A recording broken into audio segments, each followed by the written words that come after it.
Since the dawn of time, we humans have been trying to find a way to cheat death. Well, some researchers now believe they are closer than ever to beating the aging process and dramatically extending lives.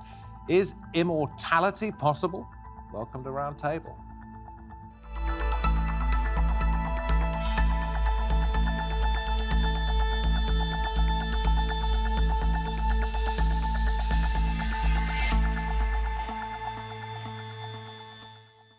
And a very warm welcome to the programme from me, David Foster. Few people today would want to go on forever and ever and ever with an ageing body, but if you could rejuvenate it to a younger body, living much longer might be more appealing.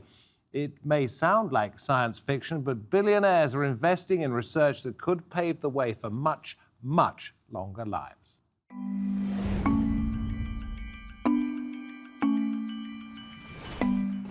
Immortality is one luxury even the world's wealthiest can't buy, at least not yet. Some of Silicon Valley's elite are pooling their resources behind technologies that promise to extend life. Google's secret Calico lab operates from a $1.5 billion research center in San Francisco. Its aim is to develop a life-enhancing treatment for people with age-related diseases. And now, scientists are working on a range of techniques, from attempting to stop cells aging to injecting the blood of a younger person into someone older. But these methods come at a high price. According to media reports, the cost for the most basic treatments vary between $67,000 and $166,000. Statistics from 2017 revealed 27 million deaths around the globe were related to old age. For those who can afford it, is living much longer closer than we think.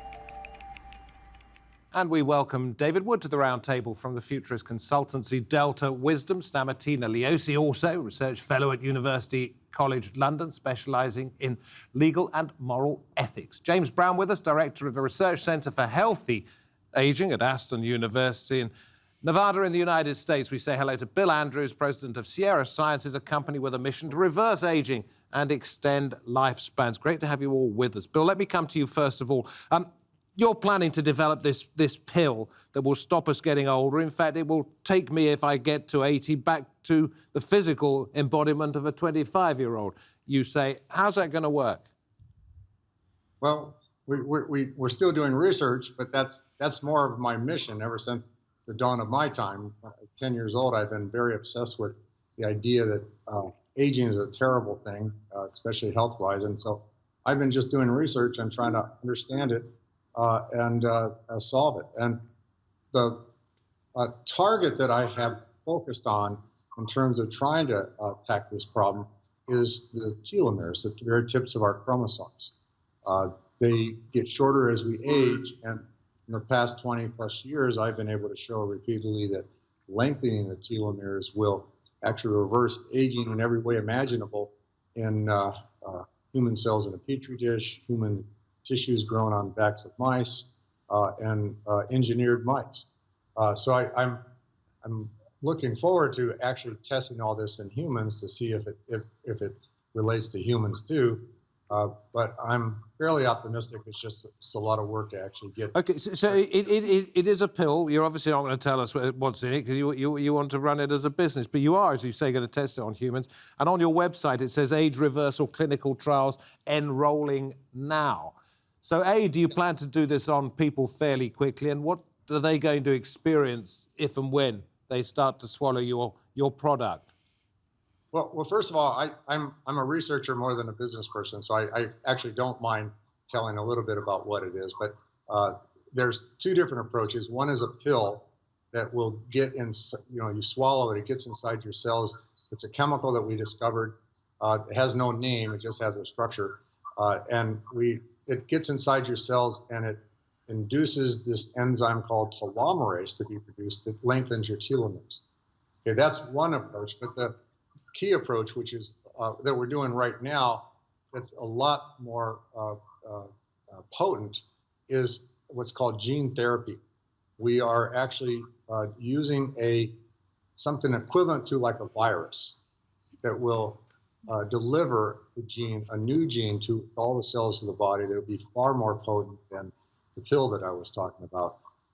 And that's something that I'm thinking more in terms of proof of concept to see if it works. But we are actually getting ready to treat our first patient in probably early November, unless there's another delay. And delays are always for safety reasons and things like that. But we are measuring about 150 different biomarkers of aging, especially my favorite marker, which I call the Betty White test.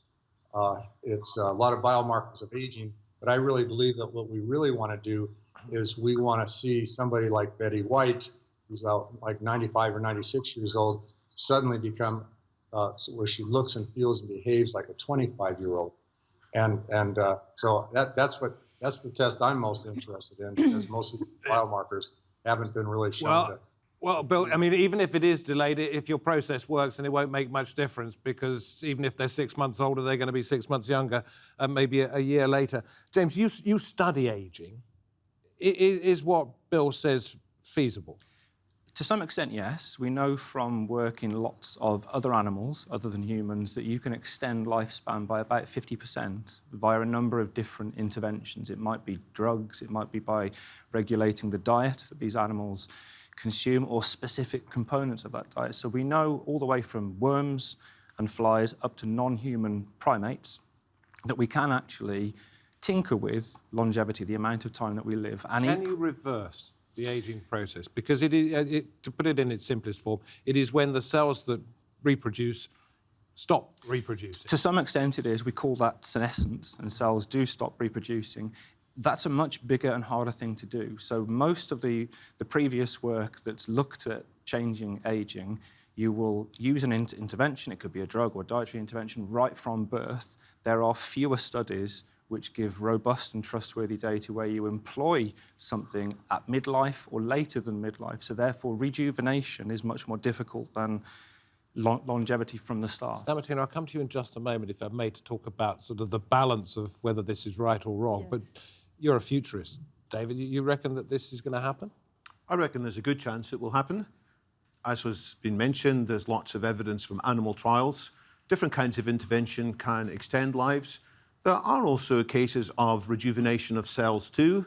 There's treatments such as epigenetic reprogramming, in which various concoctions that were the subject of the Nobel Prize in 2012 from a Japanese researcher, Yamanaka, they are able to undo the aging in the epigenome, which is the part of the cell that allows access to the DNA. And that can be reprogrammed. So I think there's lots of grounds for possibilities. And if we look at nature, by the way, there's lots of rejuvenation in other parts of nature. Amphibians of certain types can Can I just say, animals. I saw a list. I saw a list of the 7 creatures that supposedly live forever. And in fact, they don't. They just said turtles live a very long time. They don't age. They don't age the same way. And the only creature that's been able to sort of reproduce itself when it starts to get old is this ancient jellyfish that's been around since time immemorial. Yes, so the key thing is they don't age, which is they're no more likely to die regardless of their chronological age. Whereas we humans, sadly, every 8 years we live longer, we become twice as likely to die as before. But these other creatures, including various fish, including perhaps various birds, they're still likely to die if they get an infectious disease or they have an encounter, but they are no more likely to die of what we might call aging. There's a famous bird, an albatross, called Wisdom. She has her own Wikipedia page even, her own Twitter account. She gives birth to an egg every year, and she's now 68 years old, which is quite remarkable. So there's no signs of aging in that particular bird, for example. So let's copy some of these mechanisms into humans.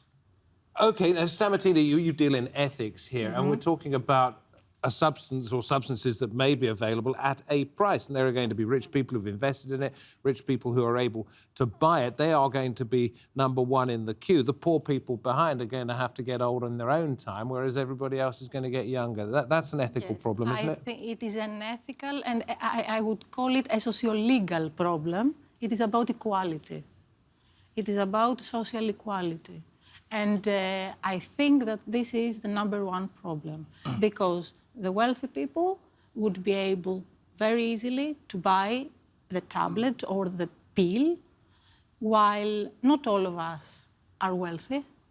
So that is one of the basic concerns. And then there's another problem too, isn't it? Is if it were made available to everybody, in other words, 6 billion people didn't die and they reproduced as well, we're going to end up with an overpopulated world. And then you have to decide who do you shuffle off and in what way. You are very right. This is the second socio-legal concern again. Do we have a duty to consider the future generations? But David, yeah, you feel strongly about this one. So, first of all, I agree there are questions over costs, but actually some of the possible treatments are already quite low cost. There is a drug that's used widely for diabetes called metformin, which is very low cost, and there is evidence that if people take metformin, even though they're on diabetes, they live longer lives, and actually reasonably good quality of life, despite having diabetes. We're talking about everybody in the world having the ability to pop a pill that stops them getting old. Other treatments may be more expensive to start off with, but with scale, the costs will come down. I think of my own commercial experience in the world of smartphones. Smartphones used to be very expensive and they didn't used to be very good. But as more and more people got involved, there were tremendous competitive pressures to make the smartphones better and to reduce the costs. I believe the same thing is very likely to happen with the treatments for longevity. As regards there'll be too many people, there's many ways to look at this. I think the Earth could be managed much more sensibly than it is today. If we use some of the same synthetic biology to change how we grow meat, for example, so that meat is grown in labs instead of in very inefficient ways on large farms, we could get back much of the land and use it for other purposes. So I think, quite possibly, we could have at least 2, maybe 10 times the current population living in a very good life on this planet. James, unless you want to say something now, I feel I should go to Bill. Just very quickly, yeah, please. There's one issue we haven't discussed, which is empowerment. And actually, if we are able to live, even not to immortality, but to 200 or 300 years old, people that are in power will not step down from power, and it disempowers the young. You end up with generations of people, actually, who don't have any say in policy, don't have any say in how the country develops, because people who are already in power will maintain that position of power. This wasn't my quote here, but I made this note. Somebody else said it. Death is the only way to rid yourself of the tyranny of the elders. Well, Barack Obama is a counterexample. He was in the prime of health, and he stepped down from being president. There are plenty of social mechanisms which can ensure some rotation. Robert Mugabe wasn't, and he didn't. But he wasn't pushed out in the end because he was ill. He was pushed out in the end because enough people opposed him. If you look at the history of dictatorships, many of them die or are pushed out long before they die of natural age. We just need to organise society better. The point is, you're not necessarily going to get the change, Bill. This becomes sociological rather than physiological. You are not going to get the change that younger people, more imaginative in their futurist ideas, perhaps, even though you're a futurist, David, would like to see. We're going to be stuck in the old ways. It's going to cause conflict. I agree with everybody. And I've actually written a book where I actually discuss this stuff. But I do think the number one problem with curing aging is that if the old never get incapable of doing their jobs, the young will never be able to take over those jobs. It's essentially what you guys just said. So I am concerned about that, but I do want to say that maybe in 200 years from now, when we have a cure for aging, and we have every kind of problem, overpopulation, everything else you can imagine, that comes as a result of curing aging, nobody's going to say, we need to ban the cure for aging. Because what people tend to forget sometimes is that aging is a terrible thing. There's a lot of us who know a lot of people that are suffering miserably from aging today. We got to end that, no matter what happens 200 years from now after the cure. On the other hand, and this is for each one of you, on the other hand, if you think you might go on and on forever, then it takes some of the finality, obviously, out of life. Thereby, you don't maximise your opportunities early on because you think there'll always be another chance. And it stops us being quite so human. David, you wrote a book, what was it called? The Abolition of Aging. Did you think about that? Indeed, there's a section in there on what is necessary to motivate people. And this argument that unless death is in the future, we'll never be motivated to do anything, I don't agree with it. If I look at young children, they bounce out of bed in the morning to get on with whatever excites them. They're not doing it because they think that maybe in 70 or 80 years' time they will die. The point of life is not to think about death. The point of life is to live. And this argument that we need the threat of death to live a good life is a bit similar to what people used to say, if people don't believe in God, they're never going to have a good life. You need to have the threat of God and the threat of heaven and hell to persuade people to lead good lives. We found out that's no longer the case. We can have plenty of our own reasons for living a good life. But equally, I could say to you, and again, this is for anybody to jump in on, the reason children bounce out of bed in the morning is because everything is new, shiny, exciting, stimulating. If you get to be 120, it isn't necessarily, even if you're fit, going to be that way. First of all, there is a psychological concern regarding boredom or a sense of worthless life. Also, there are people who argue that death, we shouldn't care about death because we will not be there in order to experience it. There are other philosophers who argue that death is bad because life is intrinsically good.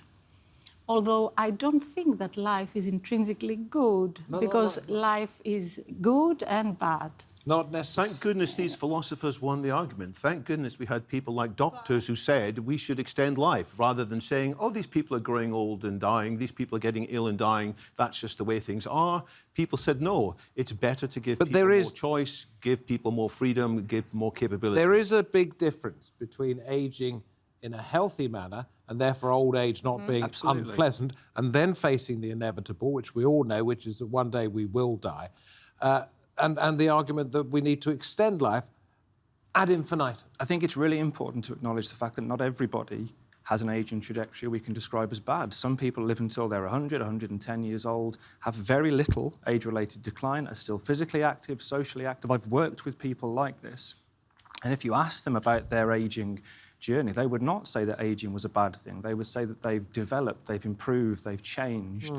And therefore, that should be the aim. The aim should be not to try and induce hyper-extended longevity for everybody, but to just reduce age-related decline so that people can enjoy that older age and still be active and contribute to society. Let's see what Bill thinks about this one. I know you're not talking about immortality, you're talking about reversing an aging process, but would you like to live forever? Yes, I would. And I got to say, I love living. I will never get bored. And I'm not worried about death. And I got to say, I'm in this for myself. Okay. I want to live as long and healthy as long as I can. I'm not afraid of death. I'm afraid of missing out. We're going to do things in the future, very exciting future coming out. We're going to be meeting aliens from outer space, making first contact. I want to be there when that happens.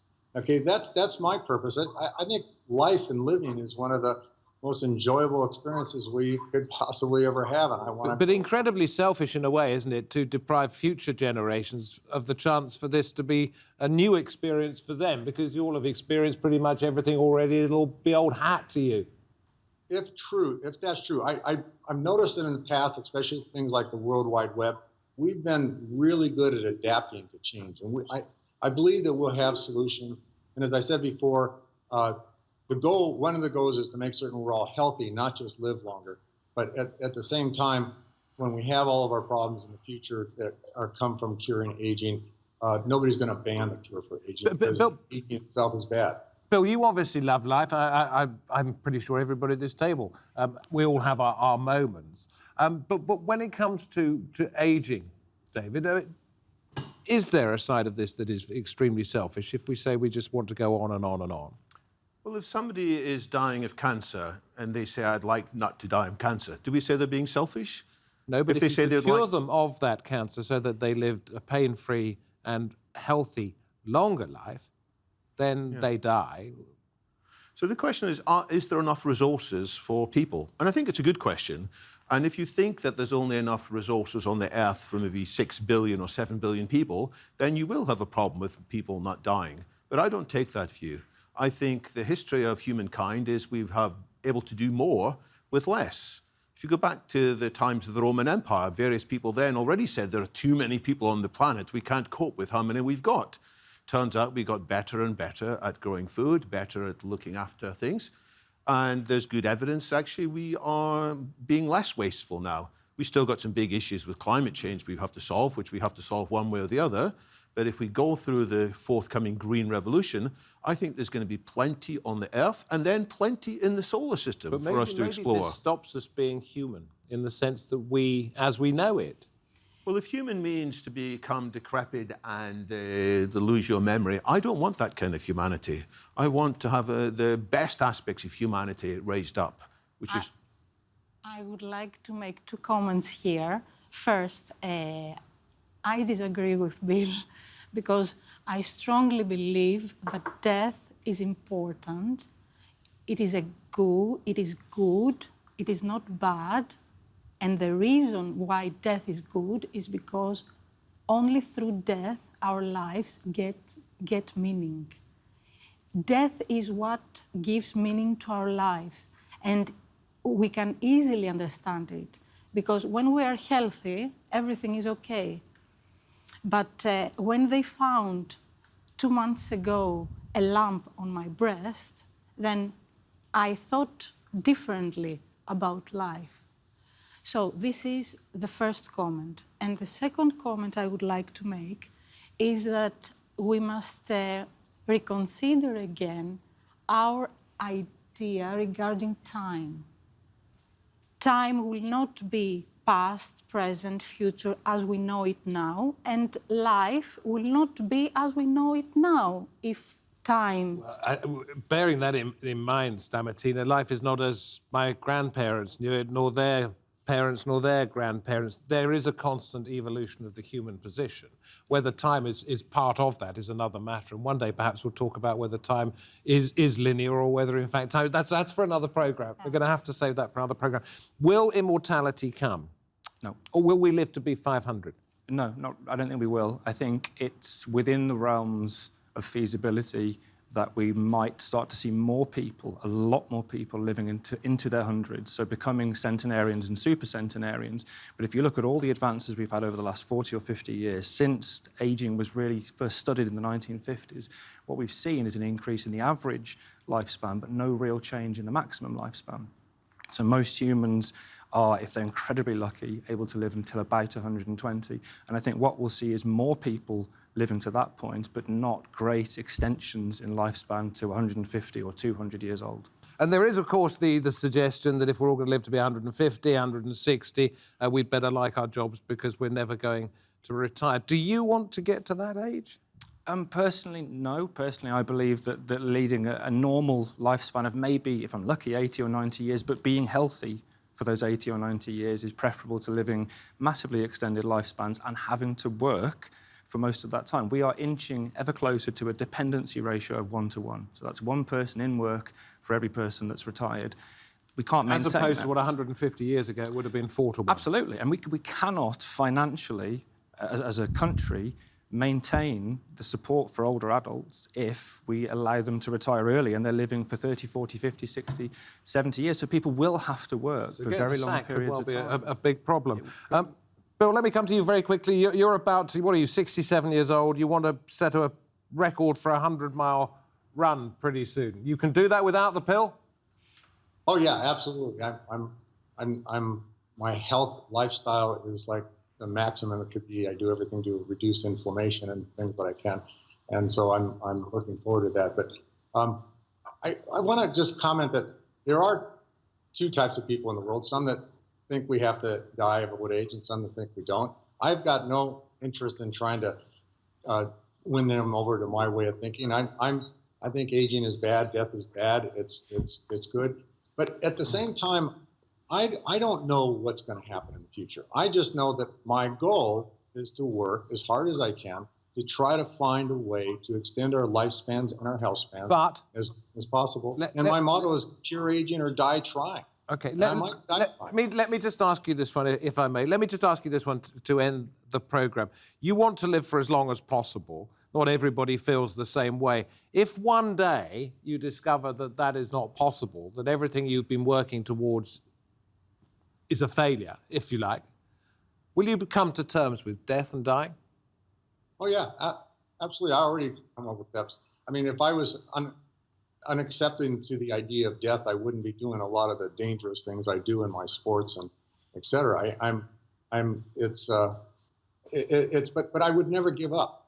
I've been obsessed with this since my father put the seed in me when I was 10 years old. I just want to focus on, and let me make one other comment. Somebody said something about things will only be affordable by the wealthy. Well, I own 100% of my company. I am not geared towards trying to make a lot of money. I just want to end unhappiness on this world. And I always say that when I come up with a cure for aging, I would be dropping it from airplanes. That's not it's going to cost a lot of money to do a lot of the research, especially the clinical study that we have underway with gene therapy. But that doesn't mean that the goal here is to make something that only the wealthy can afford. I want everybody here from this.